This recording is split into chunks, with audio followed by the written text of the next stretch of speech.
AutoCAD में leader को समझते हैं, लीडर और टेबल्स को समझेंगे आज हम लोग। जनरली हम लोग डायमेंशन से तो दिखाते हैं, डायग्राम में सब कुछ लिखा हुआ है। आप किसी भी डायग्राम में कुछ पॉइंट आउट करके बताना चाहते हैं कि वो टॉपिक क्या है, तो उसका एक कनेक्टिविटी बन जाती है उस ऑब्जेक्ट से। जैसे मैं आपको डायग्राम से दिखाता हूँ। मान लीजिए ये डायग्राम है और मुझे यहाँ पर दिखाना था कि ये सेंटर पॉइंट है और ये कॉर्नर है। तो इसके लिए हमने लीडर ले लिया और यहाँ से बता दिया कि ये हमारा टॉप का राइट कॉर्नर है, तो हमने यहाँ लिख दिया टॉप राइट। तो ये इस तरह से यहाँ लिख के आ गया। आपने अगेन एंटर की किया, दूसरा आपको लीडर मिल गया। आपने कहा ये भी एक लीडर होगा जो होगा बॉटम राइट। तो इस तरह से हम लीडर यहाँ अप्लाई कर रहे हैं। तो आप लीडर अप्लाई कर सकते हैं, एक लीडर के साथ आप दूसरे लीडर और मल्टी लीडर्स को भी अटैच कर सकते हैं। इसके लिए हम लोग ऐड करेंगे। तो ऐड करने के लिए आपने सेलेक्ट कर लिया। यहाँ पर देखिए एक और एरो बन के आ रहा है। आप क्या इसका और कोई कनेक्शन दिखाना चाहते हैं तो आप बता सकते हैं कि ये सारे पॉइंट राइट के लिए हैं। ये तो थे हमारे मल्टी लीडर्स, मतलब ये लीडर को समझा हमने और ऐड लीडर को समझा। इसी तरह से ऐड लीडर जैसा आपने ऐड किया, इसी तरह से ये रिमूव भी हो जाएगा। रिमूव के लिए रिमूव पर आ जाएंगे और आप उस मल्टी लीडर को सेलेक्ट कर लेंगे।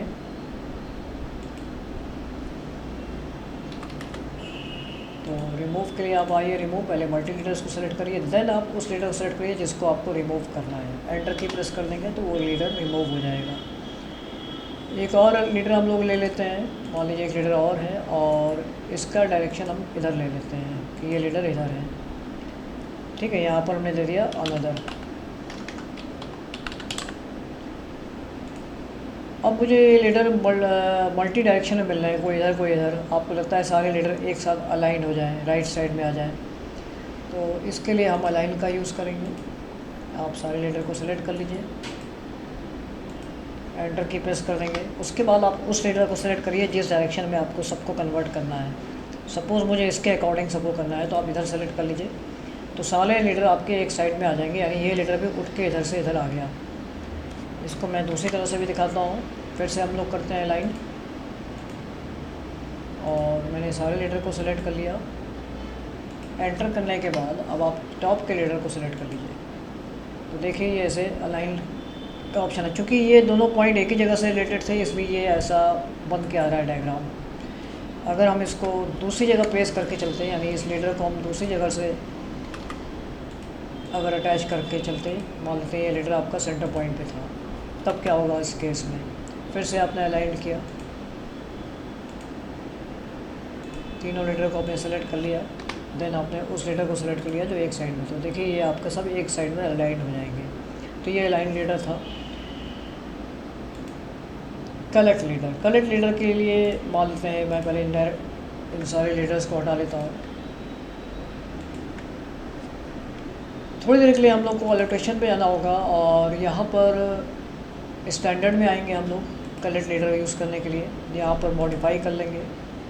मॉडिफाई करने के लिए हम सीधे यहाँ पर आ जाएंगे मल्टी लीडर में। अब हम कनेक्ट लीडर के लिए थोड़ा सा अपने लीडर को चेंज कर रहे हैं। तो यहाँ पर आप ब्लॉक बना लीजिए। यहाँ पे सर्कल या हेक्सागोन जो भी लेना चाहते हैं शेप आप ले लीजिए। मान लीजिए हेक्सागोन हमने ले लिया, और उसका कलर क्या होगा वो कलर आप यहाँ सेट कर सकते हैं। आपने कहा ये कलर से आएगा। साइज कितनी होगी, साइज इसकी हम 2 ले लेते हैं।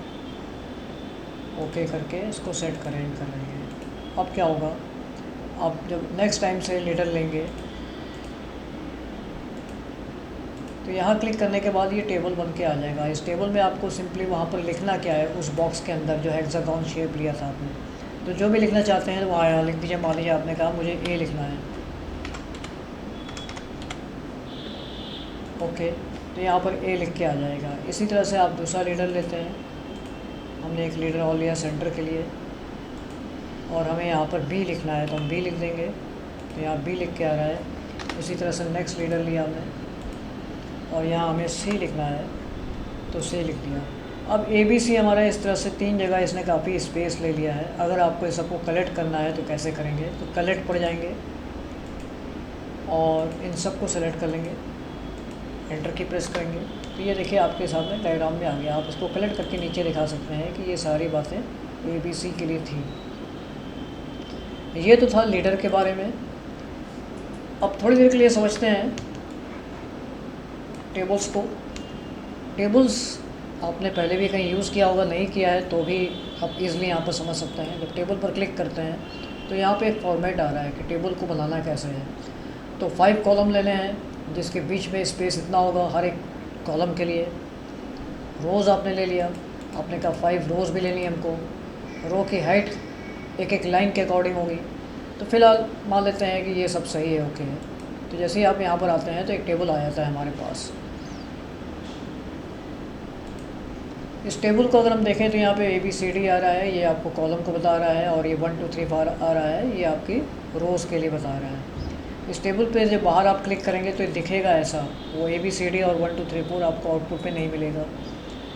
तो हम जब यहाँ पर क्लिक करते हैं तो ये हमारी हेल्प के लिए आ रहा है ABCD और 1 2 3 4। अब सपोज़ हमें यहाँ पर इस टेबल में बीच में हेडिंग लिखनी है कुछ, तो हेडिंग लिख दिया हमने। मान लीजिए आपने लिख दिया बजट लिस्ट।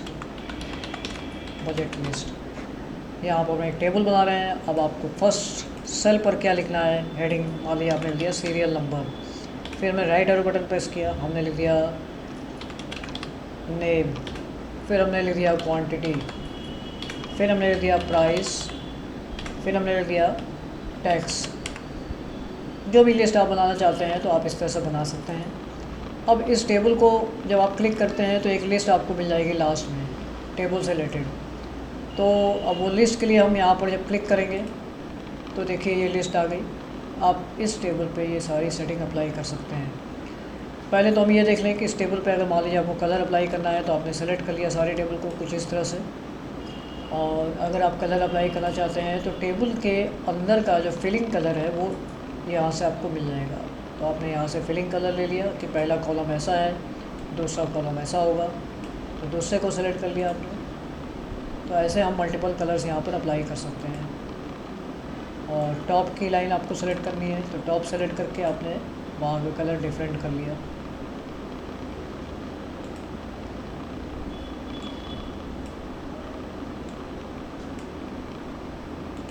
ये हमने मल्टीपल शेड्स यहाँ पर अप्लाई कर दिया है। ये हमारा टेबल कुछ इस फॉर्मेट का आ गया। अब होता ये है कि आपको लगता है कि मुझे इस कॉलम को थोड़ा सा पतला करना है, श्रिंक करना है, तो आप यहाँ से इसको डायरेक्ट कंट्रोल कर सकते हैं किसी भी कॉलम को। तो ये पूरे कॉलम को कंट्रोल करेगा। अगर आपको रो को कंट्रोल करना है तो उसके लिए आप उसी डायग्राम पे जाएंगे, यहाँ से कम करेंगे तो क्या होगा, जैसे मान लीजिए नीचे से हमने इसको रिड्यूस कर दिया तो यहाँ से अभी ऐसे ये कंट्रोल नहीं होगा। ये जो साइज़ है आपका, ये टोटल टेबल को बड़ा छोटा करने के लिए है, तो आप बड़ा छोटा कर सकते हैं। और यहाँ से भी टेबल को आप लार्ज बढ़ा सकते हैं, यानी ये आपका स्पेशियस हो जाएगा।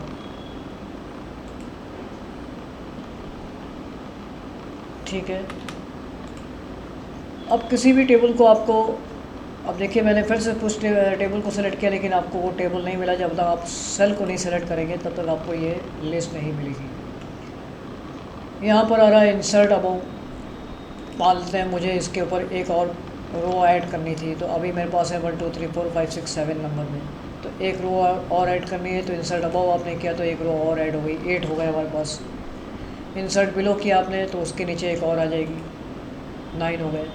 तो इस तरह से आप किसी भी रो को ऐड कर सकते हैं और रिमूव कर सकते हैं। डिलीट करते हैं पर्टिकुलर रो तो डिलीट हो गई हमारे पास।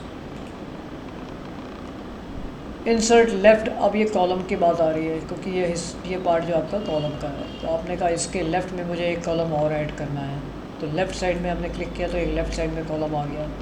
इसी तरह से आपने राइट में क्लिक किया तो राइट साइड में कॉलम आ जाएगा। कंट्रोल Z से मैंने इसको कैंसिल कर लिया। फिर आप सेल पर आते हैं तो फिर ये पार्ट आ जाता है मैच सेल।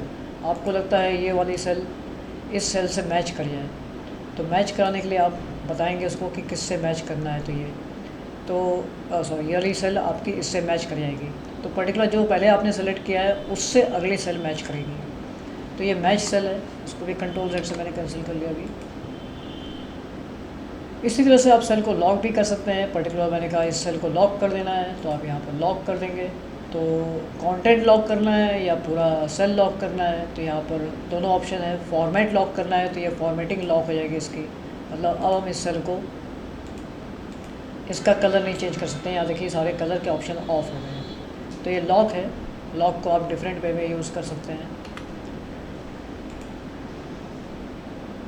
अब साथ ही साथ मान लीजिए मैंने यहाँ पर प्राइस दे दिया, हमारे पास कुछ प्रोडक्ट्स थे, हमने ले लिया 1 2, मेरे पास 4 प्रोडक्ट्स थे, लास्ट में हमको टोटल लिखना है, ये हमारा टोटल का पार्ट है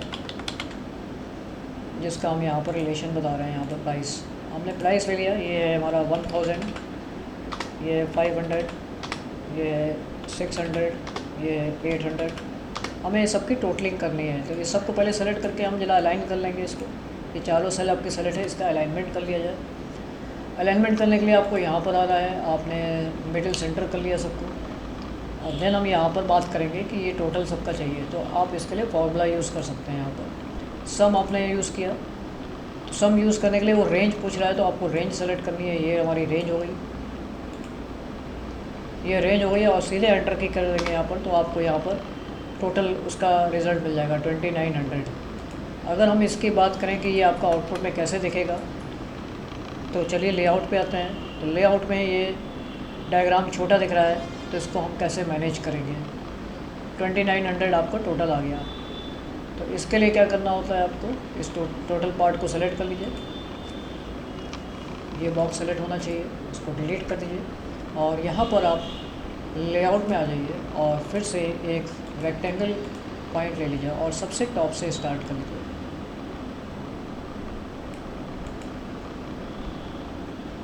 चूँकि हम लोगों ने अपना पेज सेट नहीं किया था, इसलिए हमें डायग्राम छोटा मिल रहा है, तो इसके लिए ज़रूरी है कि हम अपना पेज एक A4 साइज़ में सेट करें। मैं अभी इसको आपको अगली वीडियो में बताऊँगा। तो फ़िलहाल आपका ये टेबल प्रिंट आउट में ऐसा दिखेगा। अगर हम UN पर जाएं, तो हमारे पेज की सेटिंग अभी किसी भी फॉर्मेट में सेट नहीं है, बाय डिफ़ॉल्ट लेके चल रहा है, तो इसको हमें सेट करना होगा। अगर डेसिमल पे भी आप रखना चाहते हैं, तो डेसिमल भी 0 होना चाहिए था, 0.0 एक्सेप्ट होगा, और ये होना चाहिए था इंचेस में। ऐसा करने के बाद आपका ये सेट हो गया। लेकिन आपने जो डायग्राम बना लिया है पहले से, इसके बाद हमें Z करके A करके एंटर करना था। तो एक्चुअल में हमारा डायग्राम की जो साइज़ है वो यही है, यही आपको आउटपुट में भी दिख रहा है। अगर हम इसको देखें तो यही साइज़ हमें आउटपुट में भी दिख रही है। तो इसीलिए पहले आपका पेज सेट होना ज़्यादा ज़रूरी होता है। कोई भी डायग्राम बना रहे हैं तो सबसे पहले पेज सेट कर लीजिए। तो अभी हम यहाँ पर जूम करके देख रहे हैं। अब हमें अपने पेज का जूमिंग यानी वहाँ पर लेआउट में बताना होगा। मैं इसको लेआउट वाले सेक्शन में आपको कवर करूँगा अच्छे से कि कैसे करना है। तो यहाँ पर अभी हम लोग टेबल के बारे में समझ रहे थे। टेबल के बारे में जब आप सेल पर क्लिक करते हैं तो आपको ये लिस्ट मिलेगी, ये आपको ध्यान देना है। यहाँ पर डेटा फॉर्मेट भी है, आप बहुत सारे डेटा फॉर्मेट भी यूज़ कर सकते हैं। सपोज़ आपको यहाँ पर डेट ऑर्डर लिखना है, कोई डेट मान लेते हैं, ये वर्ड हमारा डेट के लिए था, तो आपने यहाँ पर डेट लिखनी है इस पूरी सेल के लिए। तो आपने यहाँ पर डेट फॉर्मेट बना दिया, यहाँ पर डेट आनी है, तो यहाँ पर हम कोई भी आप लिखेंगे तो डेट फॉर्मेट ईज़िली एक्सेप्ट हो जाएगा। तो सपोज़ आज की डेट ले लेते हैं। आज की डेट है हमारी 7/10/2024, तो हमने 7/10/2024 ये एक्सेप्ट कर लिया। तो ये आपका डेट फॉर्मेट ईज़िली जो है, सारी जो डेटा है वो आपका डेट फॉर्मेट को ईज़िली फॉलो करेगा। ठीक है, नेक्स्ट वीडियो के लिए आगे का टॉपिक कवर करेंगे।